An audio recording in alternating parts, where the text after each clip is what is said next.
वेंकटाद्रिसमं स्थानं ब्रह्मांडे नास्ति किंचन वेंकटेश समो देवो न भूतो न भविष्यति। ओं नमो वेंकटेशाय। திருமலா திருப்பதி தேவஸ்தானம் ஸ்ரீ வெங்கடேஸ்வரா பக்தி சேனல் இணைந்து வழங்கும் ஸ்ரீமத் பகவத்கீதை பாராயணத்திற்கு அனைவரையும் வரவேற்கிறோம். மூகம் கரோதி வாசாலம் பங்கும் லங்கயதே கிரிம் யத்கிருபாதமஹம் வந்தே பரமானந்த மாதவம்.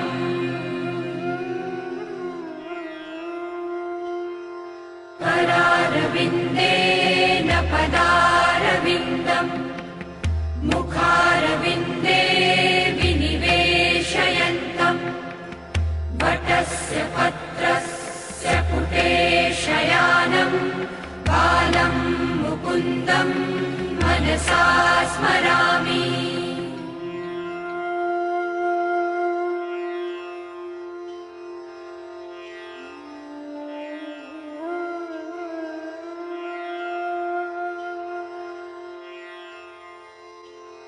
वसुदेवसुतं देवं कंसचाणूरमर्दनं देवकी परमानन्दं कृष्णं वन्दे जगद्गुरुम्. நம்மளுடைய பகவத்கீதையில் ஸ்வாத்தியாயாபியசனஞ்சைவ வாங்மயம் தப உச்சதே என்று பகவான் பிரதிதினம் வாக்ரூபமான ஒரு தபஸை ஸ்வாத்தியாய அபியசனம் செய்வா. இந்த பகவத்கீதை பாராயணம் இத்தியாதிகளை நாம் அத்தியனம் செய்வதாலும் அதை திருப்பி திருப்பி சொல்வதாலும் சில பேருக்கு கற்றுக் கொடுப்பதாலும் அது ஒரு வாங்மயமான தபஸ் அப்படின்னு நம்மளுக்கு உபதேசம் பண்ணிருக்கார்.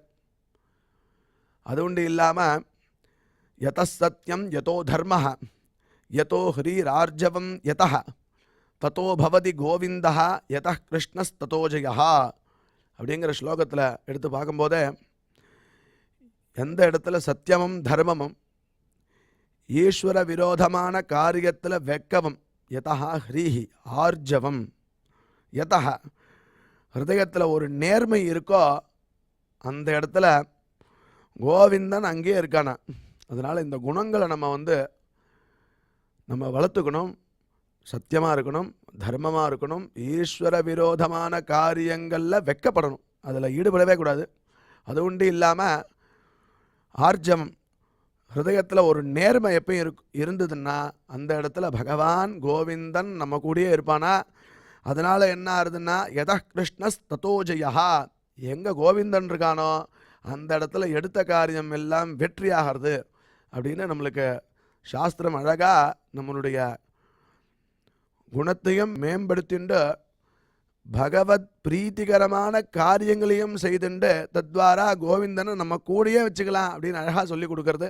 அவ்வாறே இன்றைய பகவத்கீதை பாராயணத்திற்கு முதல்ல ரொம்ப மனோநிலையை சரியாக வச்சுண்டு நம்ம பகவான்கிட்ட ஈடுபடுறதுக்கு முன்னாடி குரு பிரார்த்தனை மற்றும் சங்கல்பத்தோட இன்றைய நிகழ்ச்சியை நாம் துவங்கலாம்.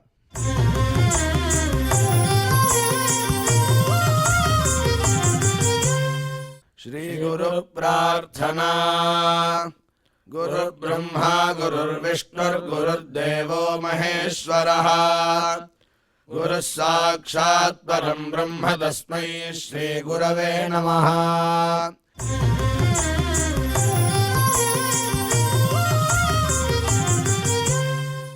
श्रीनिवास प्रार्थना. नमः क्षीराब्धिनाथाय वैकुण्ठाचलवासिने मुकुन्दाय नमो नित्यम् आनन्दाय नमो नमः.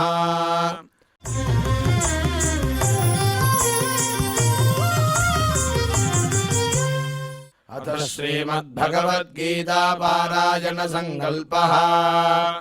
श्रीमदादिवराह क्षेत्रे विराजमानस्य अखिलाण्डकोटि ब्रह्माण्ड नायकस्य श्रीपद्मावती जानेः भगवतः श्रीवेङ्कटेश्वर स्वामिनः दिव्यसन्निधौ जगद्गुरोः श्रीकृष्ण परमात्मनः अनुग्रहेण समस्त प्रपञ्चस्य विशेषतः भारतदेशस्य उत्तरोत्तर शुभसम्पत्समृद्ध्यर्थं श्रीमद्भारतदेशगत तपस्विजन तपोबलवृद्धिद्वारा समस्तस्यापि मानवसमाजस्य सर्वारिष्टपरिहारार्थम् एतद्देशवासिनां सर्वेषां सज्जनानां योगक्षेमार्थं राष्ट्रविरोधिनां निबर्हणद्वारा जनानां चित्तशान्ति चित्तस्थैर्य सन्तोषादि अभिवृद्ध्यर्थम् एतद्देशवासिनां परस्परविद्वेष परस्परनिन्दा परस्परहिंसादीनां निवृद्ध्यर्थम् परस्परसौमनस्य सिद्ध्यर्थम् समस्तपापक्षयार्थम् श्रीमन्नारायणप्रीत्यर्थम् श्रीपरमेश्वरप्रीत्यर्थम् श्रीमद्भगवद्गीतायाः अखण्डपारायणम् करिष्यामहे।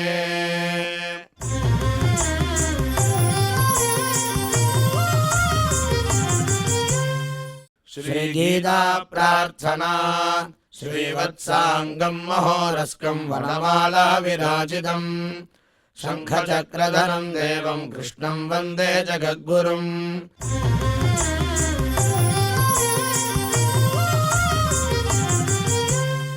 पार्थाय प्रतिबोधितां भगवता नारायणेन स्वयं व्यासेन ग्रथितां पुराणमुनिना मध्ये महाभारतम् अद्वैतामृतवर्षिणीं भगवतीम् अष्टादशाध्यायिनीम् अम्ब त्वामनुसन्ददामि भगवद्गीते भवद्वेषिणीम्।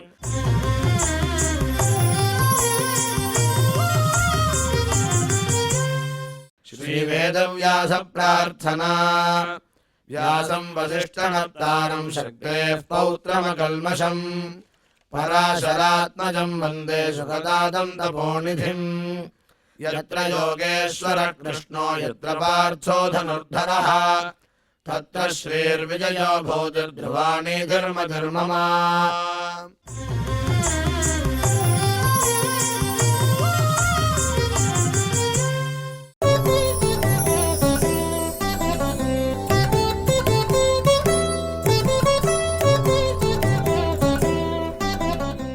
यया तु धर्मकामार्थान् धृत्या धारयतेऽर्जुन प्रसङ्गेन फलाकाङ्क्षी धृतिः सा पार्थराजसी। यया स्वप्नं भयं शोकं विषादं मदमेव च न विमुञ्चति दुर्मेधा धृतिः सा पार्थतामसी। विद्यया विन्दते अमृतम् அப்படின்னு சொல்ல பிரகாரம் நாம் இதுவரை செய்த ஸ்லோகங்களுடைய அர்த்தத்தை நமக்கு டாக்டர் ஊவே அனந்தபத்மநாபாச்சாரியார் விவரிப்பார். அதை மனதில் வாங்கிக் கொள்வோம்.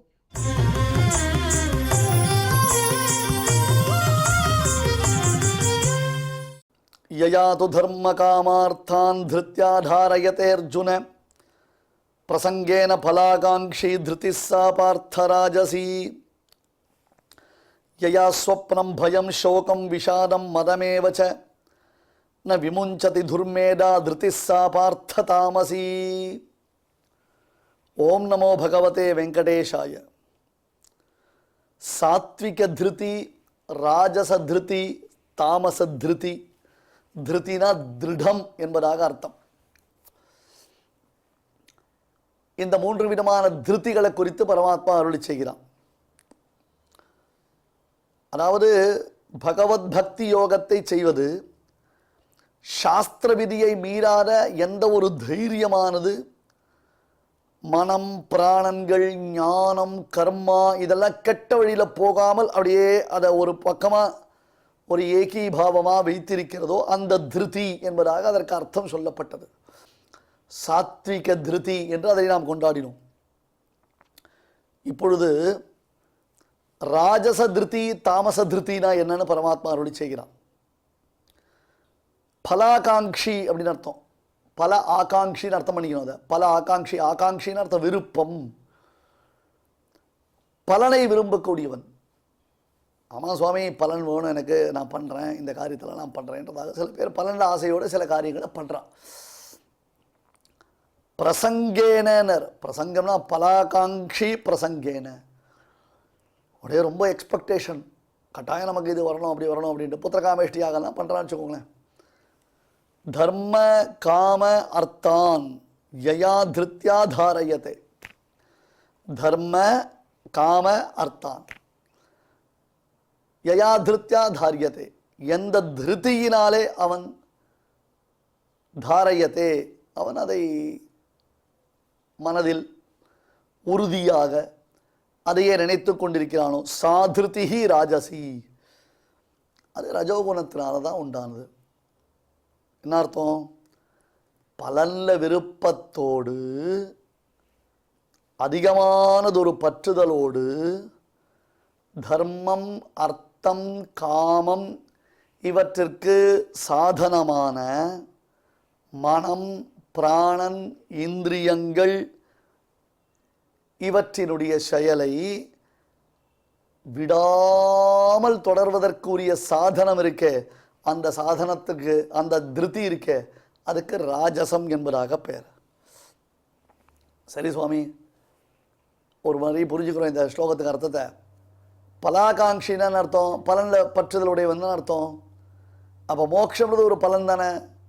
இப்போ மோட்சம்ன்றதுன பலனில் பற்றுதல் உடையவனையும் நான் ராஜசன்னு சொல்லலாமானர்? சொல்லக்கூடாது.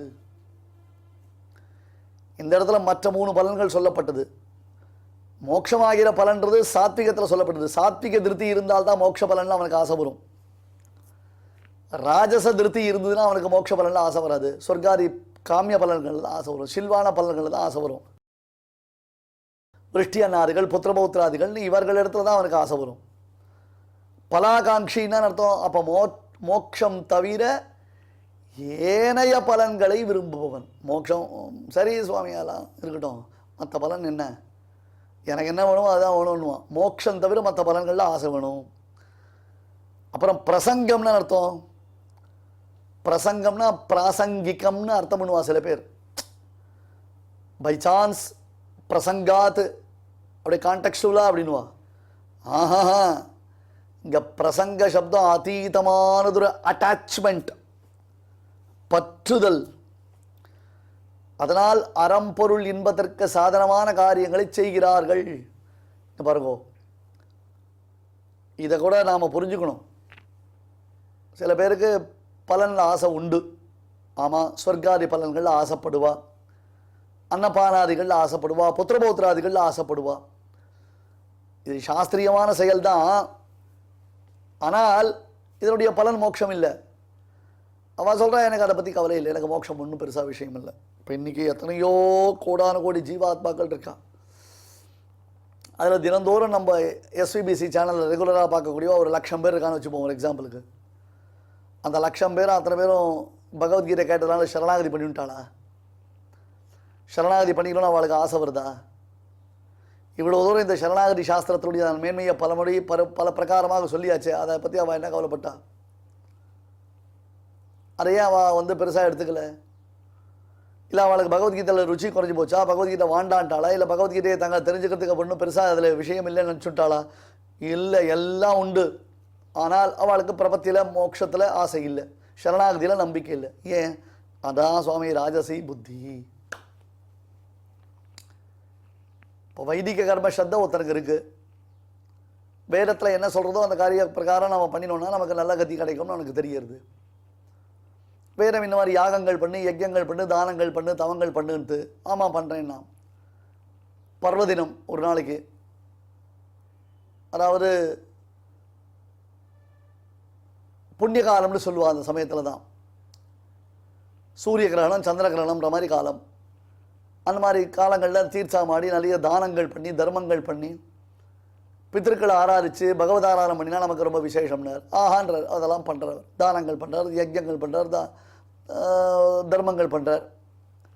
சரி சரணாகதி பண்ணிக்கோங்க சுவாமினார். இருக்கட்டும் சுவாமி, அதை பற்றி இல்லைன்றார். இப்போ ஒரு சாஸ்திர விஸ்வாசத்தோடு கூடியவராக இல்லையா? சாஸ்திர விஸ்வாசம் இருக்குது, சாஸ்திரத்தில் சொல்லப்பட்டது நம்புறார். ஆனால் இன்னும் மோட்சத்திற்கான வாய்ப்பு அவருக்கு அது பற்றியதான சிந்தனை ஏற்படுவதற்கான சுக்கிருத விசேஷம் இன்னும் பரிபாக்கம் அடையலை. எத்தனையோ பெரியவாள் நாம் தெரிஞ்சுட்டு இருக்கோம் சுவாமி. கடைசி வரல சரணாகதி செய்து கொள்ளாமலேயே கூட அவர்கள் இறந்திருக்கிறார்கள். அது எனக்கு தெரிஞ்ச ரொம்ப ஒருத்தர், அவர் இங்கே தான் இருந்தார், இந்த டெல்லி பாம்பே சொல்கிற மாதிரி அது மாதிரி ஒரு ஊரில் இருந்தார். நல்ல வைதிகர். அது தவிர அவர் என்ன பண்ணுவார் தெரியுமா, நல்ல ஸ்ரீபாஷம், ரகசியத்திரை சாரம், இதெல்லாம் நிறைய கேள்வியெல்லாம் வேற கேட்பார். உள்ளுக்குள்ளே கொடன்னு குடஞ்சி கேள்வியெல்லாம் வேற அவர் கேட்பார். ஆனால் ஒரு நாள் பித்திருக்கர்மா பண்ணது கிடையாது. நெத்திக்கு திரும்ப விட்டுப்பார், ஆனால் சந்தியாவந்தனம் ஒழுங்காக பண்ண மாட்டார். ஆனால் காலக்ஷேபம் மட்டும் ரெகுலராக பண்ண ஆரம்பித்தார். இது எனக்கு தெரியாது முதல்ல. என்னிடத்துல வந்து ராமானுஜ பாஷ்யம், அதுக்கப்புறம் சுவாமி வேதாந்தரேசிகளுடைய நூல்களை எல்லாம் பயின்றார். அவ்வளோ ஸ்ரத்தையாக இருந்தார். நிறைய கேள்விகள்லாம் கேட்பார், நுட்பமான கேள்விகள்லாம் கேட்பார். நானும் ரொம்ப ரசித்தேன். அப்புறம்தான் புரிஞ்சுது, வெறும் மேதாவிலாசத்துக்கு தான் இந்த பிரயோஜனமே தவிர்த்து கர்மானுஷ்டானத்துக்கு 10 பைசாவுக்கு பிரயோஜனம் இல்லை. நான் சொல்லிட்டேன், கர்மா இல்லைனா பிரயோஜனம் இல்லைன்னு. அது வேற இது வேற என்ன சுவாமி. பிரம்மசூத்திரத்தினுடைய ஆரம்பத்திலேயே பகவான் என்ன, ராமானுஜர் என்ன சொல்லிருக்காருன்னா, கர்மயோகம் பண்ணணும்னு சொல்லியிருக்காரு. கர்மானுஷ்டானம் ரொம்ப முக்கியம்ன்றார். சூத்திரக்காரர் கர்மானுஷ்டானத்தோட இம்பார்ட்டன்ஸை கொடுத்துருக்காரு. அதே மாதிரி இப்போ நீர் என்கிட்ட பகவத்கீதை படிக்கிறீர்னு கேட்டால் கர்மயோகம், ஞானயோகம், பக்தி யோகம்னு கர்மாக்களுக்கு கர்மயோகத்திற்கு நித்திய நைமித்திகாதிகள் அங்கங்கள்னு சொல்லப்பட்டிருக்கு. அதெல்லாம் நீர் விட்டுவிட்டு, எனக்கு அதெல்லாம் நம்பிக்கை கிடையாது. நம்பிக்கை இல்லைன்னா அப்போ எனக்கு நம்பிக்கை உண்டு. நம்பிக்கை இல்லாதவளுக்கு நான் எதுக்கு சொல்லணும்? அப்புறம் அவர் போயிட்டார். அதுக்கப்புறம் அவர் வரல. அவர் எங்கே போனாரோ என்ன பண்ணாரோ தெரியாது. இன்னொருத்தர் அவர் இந்த டாட்டூஸ் குத்திட்டார், சங்கு சக்கரங்கள் போட்டுட்டார் டாட்டூஸில், அப்படி வரைஞ்சுட்டார். நான் கேட்டேன், ஆச்சாரியன் இடத்துல ஒழுங்காக போய் சமாஷனம் பண்ணிட்டீரா அப்படின்னா, அது த பார்பரிக் ஆக்டிவிட்டிஸ். ஏன்பா ஒரு நிமிஷம் ஆச்சாரியன் உனக்கு சமாஷனம் பண்ணி வச்சா பார்பரிக் ஆக்டிவிட்டி? நீ வந்து உடம்புல ஃபுல்லாக பச்சை குத்திக்கலாமா? இன்னொன்று பச்சை குத்திக்கக்கூடாது, பச்சை குத்திக்கக்கூடாது. பாருங்க, இது சைவ வைஷ்ணவ லட்சணம். நிறைய பேருக்கு அது தர்மம் வச்சுருக்கா, சில பேர் அவளுக்கு அதை பெருமையாக வச்சுருக்கா. அது அவளுடைய தானே தர்மம், நமக்கு தர்மம் இல்லை. சைவ வைஷ்ணவன்னு ஒருத்தன் தானே சொல்லிட்டான், அவனுக்கு பச்சை குத்திக்க கூடாது தான். நான் எப்படி சங்கு சக்கரம் அப்படி பர்மனெண்ட்டாக இருக்கேன் மாதிரி போட்டுட்ருக்கேன், கூடாது. இங்கே இதுதான் முன்னாடி சொன்னது. புத்தி அசாஸ்திரியமானது ஒன்றத்தை கிரகிச்சுட்டு அதுக்கு மறுபடியும் அதையே சமர்த்தனம் பண்ணிட்டு தான் சொல்கிறதா சரின்ற மாதிரி ஆர்கியூமெண்ட் பண்ணிட்டு ஜஸ்டிஃபிகேஷன் கொடுத்துட்டு இருக்கோம். சங்கு சக்கரம்ன்றது சாஸ்திரியமான காரியம் தானே. சங்கு சக்கரம்ன்றதான சாஸ்திரத்தை ஒத்துண்ட நீ சங்கு சக்கரத்தை எப்படி ஒற்றிக்கொள்ள வேண்டும்? தீயில் பொலிகின்ற செஞ்சுடராழி திகழ் திருச்சக்கரத்தின் கோயில் பொறியாலே ஒற்றி நின்றுன்னு அதை ஒற்றிக்கொள்ள வேண்டிய வழி என்ன? டாட்டூஸ் கிடையாது. டாட்டூஸ் போட்டுட்டா மந்திரோபதேசம் யார் பண்ணுவா? அவரே பண்ணிடுவாரா? டாட்டூஸ் போட்டு விட்ருவாரே மந்திரோபதேசம் பண்ணிடுவாரா?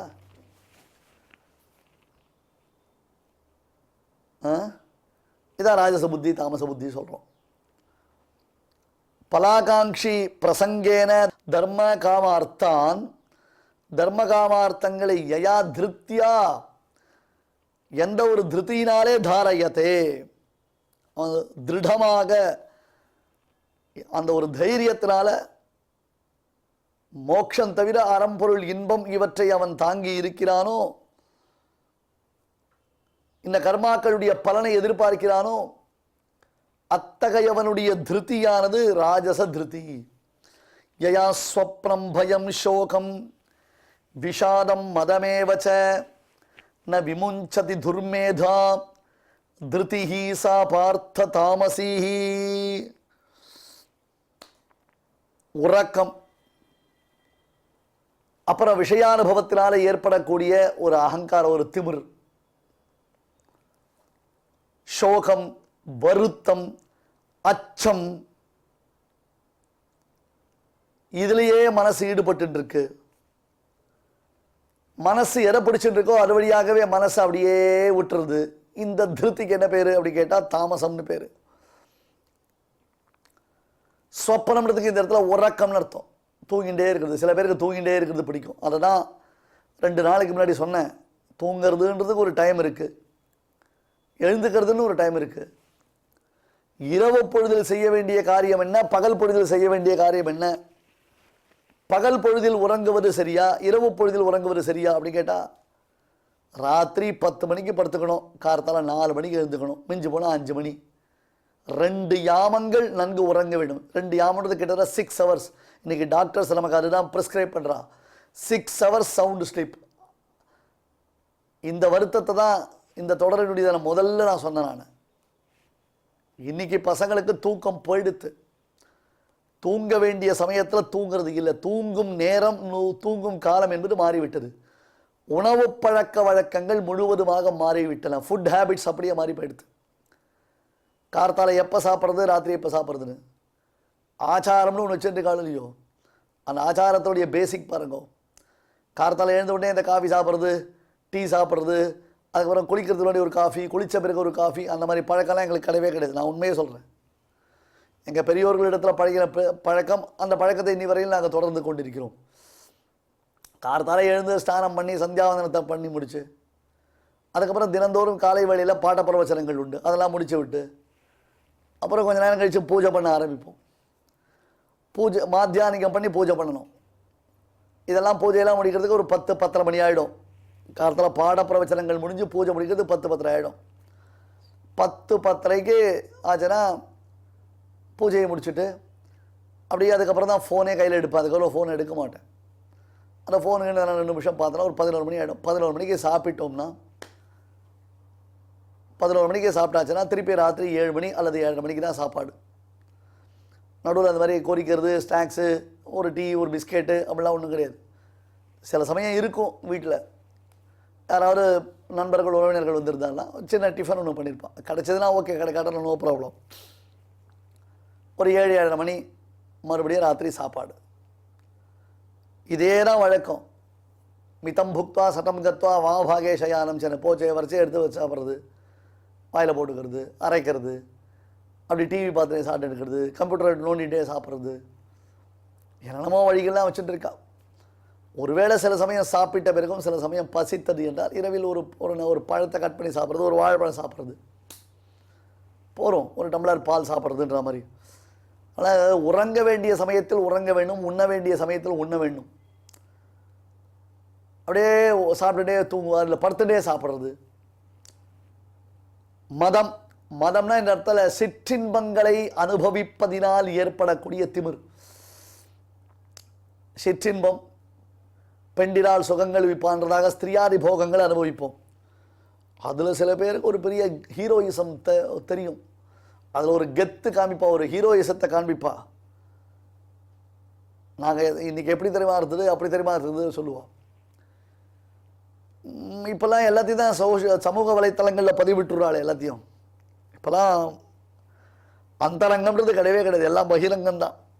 எதுவாக இருந்தாலும் சமூக வலைத்தளத்தில் முதல்ல பதிவு, அவ்வளோதான் போட்டு விட்டுருது. மயக்கம் ஏற்படலாம் சில பேருக்கு. மயக்கம்னா அர்த்தம் அது ஒரு கிறக்கம், ஒரு கெத்து, பித்து. நான் எத்தனை பேர் தெரியுமா அப்படின்னு. சில பெண்களை எத்தனை பேர் பெண்களை வாழ்க்கையை சீரழிச்சேன்னு கணக்கு சொல்கிறது ஒரு பெரிய பெருமையாக நினச்சிக்கிறாள், பெருமிதமாக நினச்சிக்கிறாள்.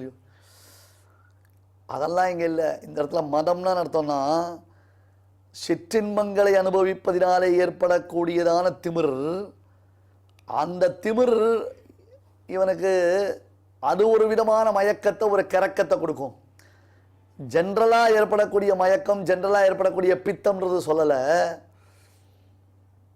சிற்றின்பத்தை அனுபவிப்பதினால் ஏற்படக்கூடிய ஒரு மயக்கம். மயக்கம்னா இந்த இடத்துல மோகம்னு அர்த்தம் இல்லை, அது மோகம்னு வச்சுக்கலாம். கெத்து அப்படி புரிஞ்சுக்கோங்களேன், நான் உங்களுக்கு புரியறதுக்காக சொல்கிறேன். சில பேருக்கு தூக்கம்ன்றது அவ்வளவு பிடிக்கும். ஆலஸ்ய நித்ரா பயமை தூணேன, சோம்பேறித்தனத்தினால காலத்தை கழிப்பா. நித்ரை, தூக்கத்தினாலேயே காலத்தை கழிப்பா. தூங்கிட்டே இருப்பா, தூங்குவா எழுந்துப்பா, சாப்பிடுவா, தூங்குவா எழுந்துப்பா. பயம், ஏதோ ஒரு சில விஷயத்தில் பயம்ன்றதாக, பயத்தில் தொட்டதுக்கெல்லாம் பயம், அது மாதிரி ஒரு ஃபியர் ஃபேக்டரில் இருப்பான். மைதூனேன, காளிதாச மகாகவி ரகுவம்ச மகாகாவியத்தில் இந்த ரகுவம்ச டைனஸ்டி எவ்வளோ பெரிய டைனஸ்டி. ராமபிரான் அவதரித்த வம்சம் சூரிய வம்சம், ரகு வம்சம்னு பேர் அந்த வம்சத்துக்கு. ராமபிரான் அவதரித்த மகாவம்சம் அது. அந்த வம்சத்தில் கடைசியில் ஒரு ராஜா இருந்தான், அக்னிவர்ணனோ என்னமோ பேர், அவன் பேர் ஞாபகம் இல்லை. எப்போ பார்த்தாலும் காமபோகத்திலேயே ஆழ்ந்திருந்தான், காம பரவசனாவே இருந்தான். அந்த புறத்தில் எக்கச்சக்கமான பெண்கள் அனுபவிச்சிருந்தான். அதீதமான போக அனுபவம். ஒரு க்ஷணம் கூட அந்த சிற்றின்பத்தை விட்டு விலகிறதுக்கு அவனுக்கு தோணாது. அந்த அளவுக்கு அந்த சிற்றின்ப பித்தில் இருந்தான் அந்த ராஜா. மக்கள் அரசனை சந்திக்கிறதுக்காக வரணும் அப்படின்னா கூட அரசன் தன்னை முழுமையாக வெளில காமிச்சிக்க மாட்டான். என்ன பண்ணுவான் தெரியுமா? ஜன்னல் சாளரம் மாதிரி இருக்கும், அந்த சாளரம் வழியாக தன்னுடைய கால்களை மட்டும் வெளியில் நீட்டுவான். அரச தரிசனம்னு மக்களுக்கு அப்படிதான் இருந்தது. ஏன்னா அந்த க்ஷணம் கூட தனக்கு காமபோகத்தில் விஸ்லேஷத்தை சகிக்காமல் இருந்தான் அந்த ராஜா. எல்லாமே அத்தியா போச்சுன்னா என்ன ஆகும்? எல்லாம் மேலே மேலே அத்தியா போயிட்டே இருந்ததுன்னா என்ன ஆகும்? அதனால் அந்த கூடிய சீக்கிரம் ராஜாவினுடைய தேஜஸ் போயிடுத்து. க்ஷயரோகம்ன்றது ராஜாவுக்கு ஏற்பட்டது. அப்படியே அந்த டைனஸ்டி ஆனது போயிடுத்து என்று காளிதாசன் ரகுவம்சத்தில் சொல்கிறார். அந்த மாதிரி தூக்கம், மதம், இதெல்லாம் பரமசுகம்னு சில பேருக்கு ஒரு எண்ணம். பரமசுகம். அதனால்தான் அதை பயத்தில் சேர்க்காமல் பாஷ்யத்தில் பாஷ்யக்காரர் என்ன சாதித்தார் அப்படின்னு கேட்டால், ஸ்வப்ன மதோ உத்திஷ்ய என்பதாக சொப்னத்தையும் மதத்தையும் தனியாக சாதித்தார். துர்மேதாக ந விமுஞ்சதி ஏதேகலு துர்மேதாக அதக்கலு ந விமுஞ்சந்தி.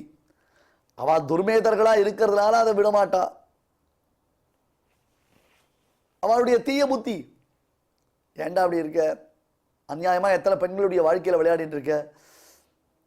இந்த மாதிரிலாம் பண்ணுறது தப்பு இல்லையானா? சுவாமி, அவங்களுக்கெல்லாம் ஒன்றும் சக்தி கிடையாது, நான் சோப்பலாங்கி, இத்தை தின்னக்கூடாது, அத்தை தின்னக்கூடாது, இது சாட்டா தப்பு, அதை சாட்டா தப்பு, அது சாஸ்திரம், இது சாஸ்திரம் நீங்கள் சொல்லிட்டு இருக்கீங்க. அவங்களுக்கெல்லாம் பொறாம சுவாமி, என்ன மாதிரி ஒரு ஆன்மை உங்ககிட்ட இல்லை, என்ன மாதிரி ஒரு பராக்கிரமம் உங்ககிட்ட இல்லை அப்படின்னு பேசுவோம். என்னடா எப்போ பார்த்தாலும் தூங்கிட்டு இருக்கிய சோம்பேறி மாதிரின்னா? உமக்கு தூக்கம் வரல, வயசாகிடுத்து, பரண்டு படுத்துட்டுருக்கேள், எத்தையோ புஸ்தகத்தை பார்க்குறேன்னு உட்காந்து எத்தையோ சொல்லிட்டு இருக்கேள். நாங்களாம் பாருங்க ஜாலியாக தூக்குறோம், எங்களுக்கு தான் சுவாமி கஷ்டம். எங்கள் வாழ்க்கை சுகமாக போயிட்டுருக்கு, எங்கள் வாழ்க்கை ஆனந்தமாக போயிட்டுருக்கு. எவ்வளோ நாளைக்கு அதை நிற்கும்? மின்னின் நிலையில் மண்ணுயிராக்கிகள் எவ்வளோ நாள் இதை நடத்த முடியும்? அப்பா அம்மா சம்பாதிக்கிற சொத்து, இவனே சொத்து சம்பாதிச்சு வச்சுருந்தா கூட எவ்வளோ நாள் நிற்க முடியாது. துர்மேடாக ந விமுஞ்சத்தி அப்படின்னு அர்த்தம். அடுத்தது என்னன்னா, தேவையில்லாமல் இன்னொருத்தங்கிட்ட போய் சண்டை போடுறது. என்ன ஏன் மேலே அடிச்சா? எதுக்கு? ஓரமாக பார்த்து போக தெரியாதா? நான் யார் தெரியுமா? எங்கள் அப்பா யார் தெரியுமா? என்கிட்ட மோதினா என்ன ஆகும் தெரியுமா? இந்த ஏரியா பக்கம் விட மாட்டேன் தெரியுமோ இல்லையோ? உனக்கு மண்டபத்தில் ஜாகிரதை, உன்னை என்ன பண்ணுவேன் தெரியுமான்னு பேசுகிறான். பேசிட்டு ஐயோ கொஞ்சம் உணர்ச்சி வசப்பட்டு அவசரப்பட்டு அவங்ககிட்ட வாயை விட்டுட்டோமே, அவன் பெரிய ரவுடின்னு அப்புறம் தானே தெரிஞ்சுட்டோம், அவன் நாளைக்கு கத்தி கப்படாலாம் தூக்கிட்டு வந்தானா நம்ம என்ன பண்ணுறது, இது தேவையா நமக்கு அப்படின்னு நினச்சி பயப்படுறது. அப்புறம் பந்துக்களிடத்தில் அதீதமானதொரு கோபம், அவர்களை அழித்தே தீர வேண்டும். துரியோதனன், துச்சாசனன் முதலானவர்கள் இந்த மாபெரும் யுத்தத்தை ஆரம்பித்ததற்கு காரணமே பந்துக்கள் நாசத்திற்கு ஆசைப்பட்டது தானே. எப்படியாவது இந்த பந்துக்களை அழிச்சிடணும், இவன் இருக்கவே கூடாது, இந்த சொத்து மொத்தம் நமக்கெல்லாம் வந்துடும். இப்போ பார்க்குறோம் காலம் எப்படி கெட்டு கிடக்கிறது. சொத்துக்காக ஒரு மகள் தன் தாயார் கழுத்தில் கயத்தை போட்டு இறுக்கி அவளை கொலை பண்ண முயற்சி பண்ணுறான். சொத்து கொடுக்கல, குடிக்கிறதுக்கு காசு கொடுக்கல அப்படின்னு தன் தாயார் தலையில் கல்லை போட்டு ஒரு குடிகார பையன் தன் தாயாரை கொல்றான். மாப்பிள்ளைய மாமனார் வெட்டுறான், மாமனார் மாப்பிள்ளைய வெட்டுறார். அப்பாவை பொண்ணு வெட்டுறா, பொண்ணு அப்பா வெட்டுறா. ஏன்? சொத்து, காசு, பணம். அதில் உறவுகளுக்கு ஏற்படக்கூடியதான தீங்கு, விஷாதம். இப்படி இருக்கிறவன் என்ன பண்ணுவான்? தேவையில்லாத பணத்தை செலவழிப்பான், லேவிஷ் ஸ்பெண்டிங். எத்தனை சாமான்கள். ஒரு கடைக்கு போனோம்னா நம்ம கடைக்கு சாமான் வாங்க போல, வேற ஏதோ பர்பஸுக்கோசரம் போயிருக்கோம். ஆனால் போயிட்டு நாம வெளியில் வரச்ச எத்தனை சாமான்கள் வாங்கிட்டு வரோம், எத்தனை பொருட்கள் வாங்கிட்டு வரோம். இது அத்தனை நமக்கு தேவையானதா நம்ம யோசிச்சு பார்த்துருக்கோமா இல்லையா? வாங்கிட்டு வந்தது அனைத்தும் நமக்கு உபயோகப்படுறதா? நான் என்ன சொல்றேன், இப்படி ஒரு பழக்கம் பழக்கி பார்க்கலாமா? நம்ம ஒரு இடத்துக்கு போறோம், அங்க விதவிதமான பல அட்ராக்ஷன்ஸ், பல விதமான பொருட்கள் நம்மளை கவருகின்றன. நமக்கு எல்லாத்தையும் வாங்கணும்னு ஆசையாக தான் இருக்கு. கையில் பணத்துக்கும் ஒன்றும் குறைவு இல்லை. அந்த சமயத்தில் அங்கே இருக்கக்கூடிய பொருட்கள் என்னென்ன அப்படின்னு ஒரு பேப்பரில் எழுதி வச்சுப்போம். இல்லைனா உங்களுக்கு தேவையானபடி ஃபோட்டோ எடுத்து வச்சுக்கோங்க. அப்புறம் நாம் திரும்பி வந்துடுவோம். வந்த பிறகு ஒரு வாரம் 10 நாள் கழித்து அந்த ஃபோட்டோவை எடுத்து பார்ப்போம். அதில் இருக்கிற பொருள் அன்னைக்கு நாம் வாங்கணும்னு எக்ஸைட்டடாக இருந்தோம், உடனே வாங்கிடலாமான்னு யோசித்தோம். அப்போ வாங்கலை, ஏதோ அடியன் சொன்ன அட்வைஸ் பிரகாரம் எடுத்து வச்சுட்டோம் ஃபோட்டோவா. இன்றைக்கி அது வாங்கணும்னு மறுபடியும் தோன்றதான்னு யோசிச்சு பாருங்க. அது வாங்குறது தேவையா நமக்குன்னு யோசிச்சு பாருங்க.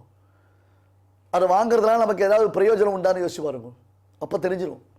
தேவையில்லாத லேவிஷ் ஸ்பெண்டிங், சம்பந்தம் இல்லாத பைசாவை செலவழிக்கிறோம். இது ஒரு விதம். அடுத்தது, நல்ல விஷயத்தில் இருக்கக்கூடிய திருப்திக்கு உறுதின்னு பேரு, தீய விஷயத்தில் இருக்கக்கூடிய திருப்திக்கு அசட்டு பிடிவாதம்னு பேர். இன்னைக்கு அசட்டு பிடிவாதத்துக்கு தான் பேர் வச்சுட்டா, கான்ஃபிடன்ஸ்னு பேர் வச்சுட்டா, செல்ஃப் கான்ஃபிடன்ஸ் வேற பேர் வச்சுட்டா, செல்ஃப் மோட்டிவேஷன் வேற பேர் வச்சுட்டா. அது அசட்டு பிடிவாதம். யயா ஸ்வப்னம் அர்த்தம் பார்த்தோம், பயம் அர்த்தம் பார்த்தோம், சோகம் விஷாதம் மதமேவச்ச இப்போ அதை பார்த்துட்டு இருக்கோம். மதமேவச்ச, பயந்தவனுக்கு உறுதி கிடையாது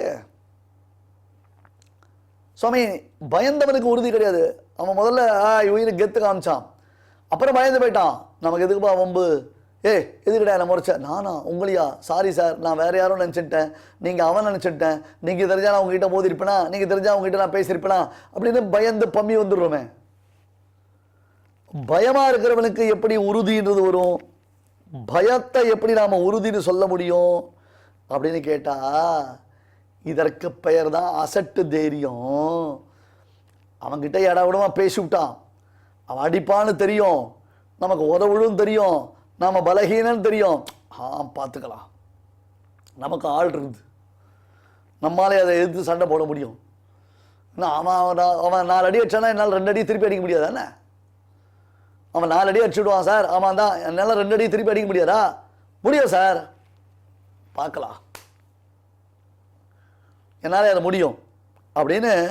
அதனால் மேலே வரக்கூடிய அனர்த்தங்களை ஆலோசிக்காமல், இது எவ்வளோ பெரிய அனர்த்தம், எவ்வளோ பெரிய பிரச்சனை, இது ஏண்டா இப்படி பண்ணுறது அப்படின்னு தெரிஞ்சிக்காமலேயே பண்ணுறோம் பாருங்கோ, அது தப்பு. அதுதான் தாமசி, இந்த ராஜசி தாமசி. தைரியம் அசட்டு தைரியம், அதை சில பேர் குருட்டு தைரியம் அப்படின்வா. கான்ஃபிடன்ஸ் ஓவர் கான்ஃபிடன்ஸ் அப்படின்னு சொல்லுவா. சில பேர் தூஷிப்பா, அதாவது தனக்கு இருந்தால் அதற்கு பேர் கான்ஃபிடன்ஸ், இன்னொருத்தருக்கு அது போன்றதான ஒரு உறுதி இருந்ததுன்னா அதற்கு திமிர்னு பேர் வச்சிருவான். இது உலக இயற்கை, இது உலகத்துடைய நேச்சர் சுவாமி, இது ஒன்றும் பண்ண முடியாது.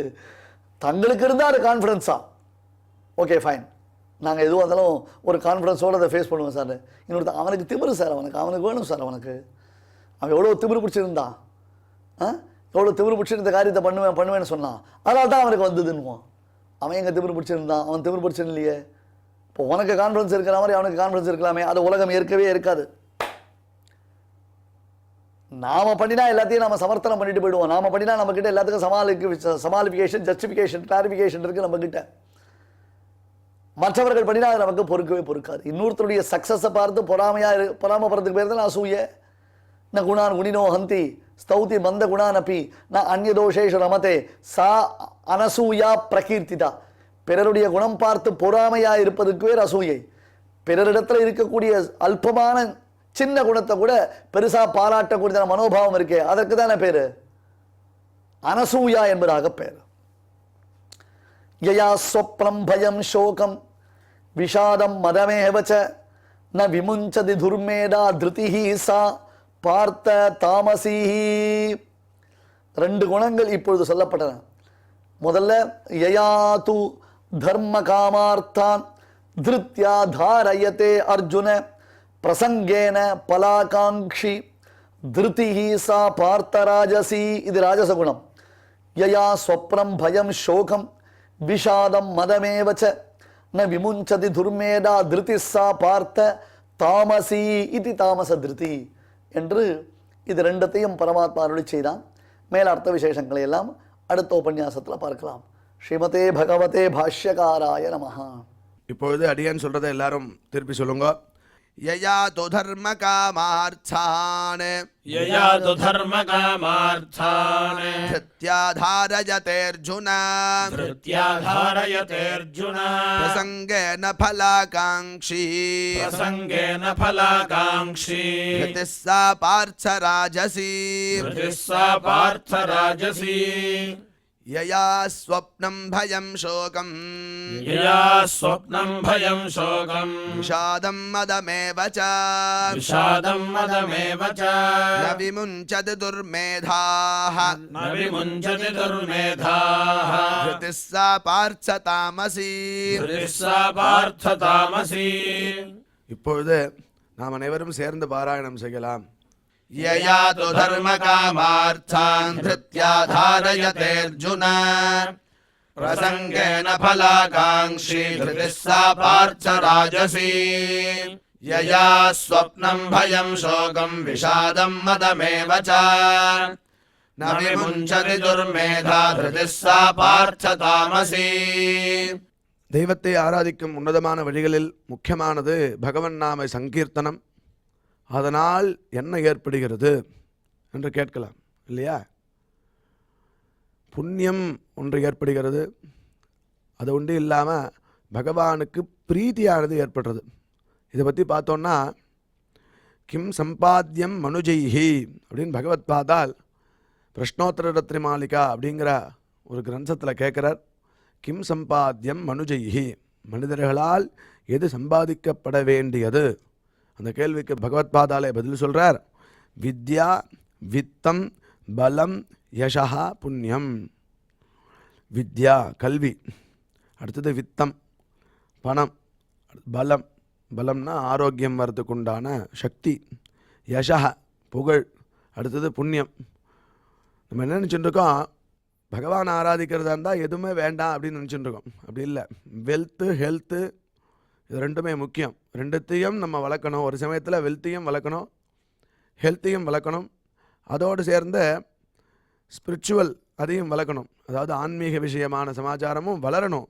நம்மளே வளர்ந்துட்டுருக்கணும் அப்படிங்கிறது தெரியறது இல்லையா? ஆரோக்கியம் பலம் வளரணும்னா நடக்கணும், குளிக்கணும். குளிக்கிறதுனால 10 விதமான லாபம்னு சொல்கிறார். குணாதச ஸ்நானபரஸ்ய சாதோ. பலம் எப்படி வளரும் அப்படின்னா குணாதச ஸ்நானபரஸ்ய சாதோ ரூபஞ்ச தேஜா பலஞ்ச சௌச்சம். ரூபம் வளருமா? தேஜஸ் வளரும், பலம் வரும். ரூபஞ்ச தேஜா பலஞ்ச சௌச்சம். 4வது சௌச்சம். சௌச்சம்னா சுத்தி, அந்தःகரண சுத்தி பகிஷுத்தி.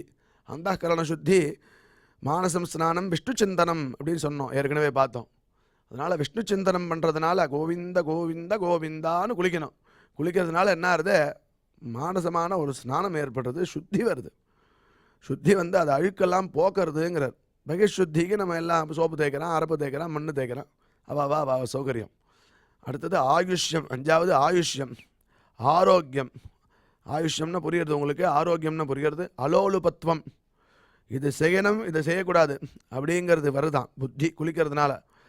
அலோலுபத்துவம் துஸ்வப்ன காதா, கெட்ட கனவெல்லாம் போகிறது. தபஸ்ச மேதா, தபஹா 9 தபஸ் அப்படிங்கிறார். மேதா புத்தி சக்தி வளருது. இதுக்கெல்லாம் காரணமாக பலம் இருக்குது. பலமே இல்லைன்னா ஸ்நானம் பண்ண முடியாது இல்லையா? அது பலத்தை சம்பாதனம் பண்ணணும். பலம் யசா. அதுக்கு மேலே ಮನಶುದ್ಧಿ ಇಲ್ಲದವಗೆ ಮಂತ್ರದ ಫಲವೇನು? ಮನಶುದ್ಧಿ ಇಲ್ಲದವಗೆ ಮಂತ್ರದ ಫಲವೇನು? ತನು ಶುದ್ಧಿ ಇಲ್ಲದವಗೆ ತೀರ್ಥದ ಫಲವೇನು?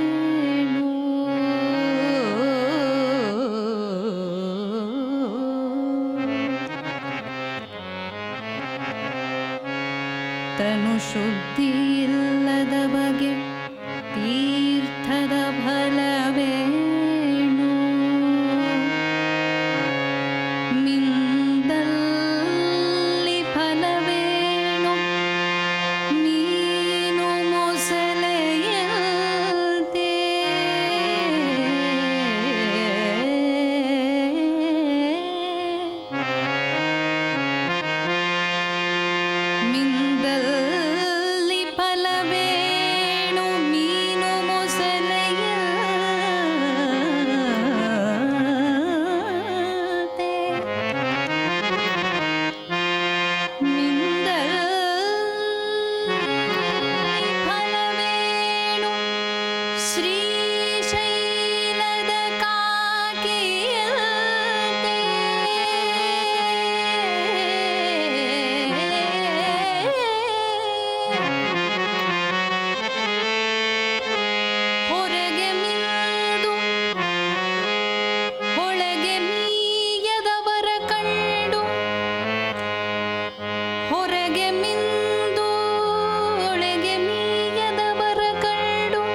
ಭಿಕ್ಷಕ್ಕೆ ರಾಗಿ ತಂದೀರ್ಯಾ ರಾಗಿ ತಂದೀರ್ಯಾ ಭಿಕ್ಷಕ್ಕೆ ರಾಗಿ ತಂದೀರ್ಯಾ ಭಿಕ್ಷಕ್ಕೆ ರಾಗಿ ತಂದೀರ್ಯಾ ಭಿಕ್ಷಕ್ಕೆ ರಾಗಿ ತಂದೀರ್ಯಾ ರಾಗಿ ತಂದೀರ್ಯಾ ಭಿಕ್ಷಕ್ಕೆ ರಾಗಿ ತಂದೀರ್ಯಾ ಭಿಕ್ಷಕ್ಕೆ ರಾಗಿ ತಂದೀರ್ಯಾ ಭಿಕ್ಷಕ್ಕೆ ರಾಗಿ ತಂದೀರ್ಯಾ ಯೋಗ್ಯರಾಗಿ ಭೋಗ್ಯರಾಗಿ ಭಾಗ್ಯವಂತರಾಗಿ ನೀವು ಯೋಗ್ಯರಾಗಿ ಭೋಗ್ಯರಾಗಿ ಭಾಗ್ಯವಂತರಾಗಿ ನೀವು ರಾಗಿ ತಂದೀರ್ಯಾ ಭಿಕ್ಷಕ್ಕೆ ರಾಗಿ ತಂದೀರ್ಯಾ ಭಿಕ್ಷಕ್ಕೆ ರಾಗಿ ತಂದೀರ್ಯಾ ಭಿಕ್ಷಕ್ಕೆ ರಾಗಿ ತಂದೀರ್ಯಾ ಅನ್ನದಾನವ ಮಾಡುವರಾಗಿ ಅನ್ನದಾನವ ಮಾಡುವರಾಗಿ ಅನ್ನ ಛತ್ರವ ಮಿಟ್ಟವರಾಗಿ ಅನ್ನದಾನವ ಮಾಡುವರಾಗಿ ಅನ್ನ ಛತ್ರವ ಮಿಟ್ಟವರಾಗಿ ಅನ್ಯವಾದಗಳ ಬಿಟ್ಟವರಾಗಿ ಅನ್ನದಾನವ ಮಾಡುವರಾಗಿ ಅನ್ನ ಛತ್ರವ ಮಿಟ್ಟವರಾಗಿ ಅನ್ಯವಾರ್ತೆಗಳ ಬಿಟ್ಟವರಾಗಿ ಅನ್ಯವಾರ್ತೆಗಳ ಬಿಟ್ಟವರಾಗಿ ಅನುದಿನ ಭಜನೆಯ ಮಾಡುವರಾಗಿ ರಾಗಿ ತಂದೀರ್ಯಾ ಭಿಕ್ಷಕ್ಕೆ ರಾಗಿ ತಂದೀರ್ಯಾ ಭಿಕ್ಷಕ್ಕೆ ರಾಗಿ ತಂದೀರ್ಯಾ ಭಿಕ್ಷಕ್ಕೆ ರಾಗಿ ತಂದೀರ್ಯಾ ಯೋಗ್ಯರಾಗಿ ಭೋಗ್ಯರಾಗಿ ಭಾಗ್ಯವಂತರಾಗಿ ನೀವು ಯೋಗ್ಯರಾಗಿ ಭೋಗ್ಯರಾಗಿ ಭಾಗ್ಯವಂತರಾಗಿ ನೀವು ರಾಗಿ ತಂದೀರ್ಯಾ ಭಿಕ್ಷಕ್ಕೆ ರಾಗಿ ತಂದೀರ್ಯಾ ಭಿಕ್ಷಕ್ಕೆ ರಾಗಿ ತಂದೀರ್ಯಾ ಭಿಕ್ಷಕ್ಕೆ ರಾಗಿ ತಂದೀರ್ಯಾ ಭಿಕ್ಷಕ್ಕೆ ರಾಗಿ ತಂದೀರ್ಯಾ ಭಿಕ್ಷಕ್ಕೆ ರಾಗಿ ತಂದೀರ್ಯಾ ಭಿಕ್ಷಕ್ಕೆ ರಾಗಿ ತಂದೀರ್ಯಾ ಭಿಕ್ಷಕ್ಕೆ ರಾಗಿ ತಂದೀರ್ಯಾ. இந்த நிகழ்ச்சியில் இதுவரை நாம் பாராயணம் செய்த ஸ்லோகங்களில் ஏதேனும் அக்ஷர தோஷம் இருந்திருந்தால் அதை நிவர்த்திக்கும் பொருட்டு பகவானிடம் க்ஷமா பிரார்த்தனை செய்வோம்.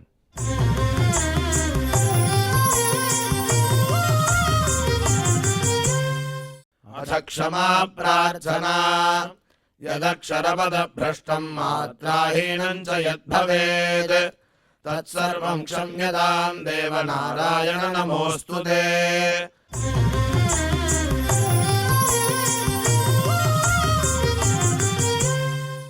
अथ भगवत्समर्पणम् कायेन वाचा मनसेन्द्रियैर्वा बुद्ध्यात्मना वा प्रकृते स्वभावात् करोमि यद्यत् सकलं परस्मै नारायणायेति समर्पयामि।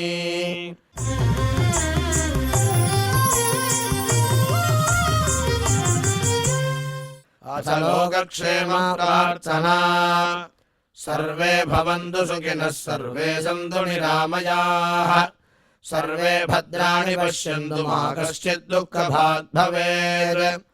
சுவாமியின் அருள் நாம் அனைவருக்கும் கிடைக்க வேண்டி மங்களாசாசனத்துடன் இன்றைய நிகழ்ச்சி நிறைவு பெறுகிறது. மீண்டும் நாளை சந்திப்போம். ஓம் நமோ வெங்கடேஷாய.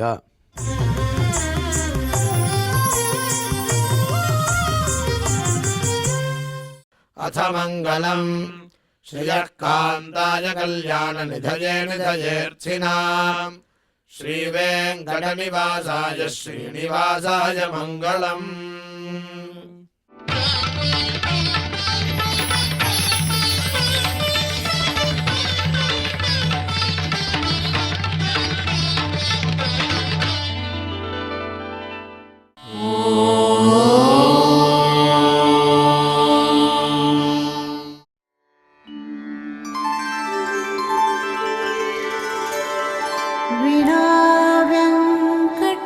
वेङ्कटेशं ननाथो ननाथः सदा वेङ्कटेशं स्मरामि स्मरामि हरे वेङ्कटेश प्रसीद प्रसीद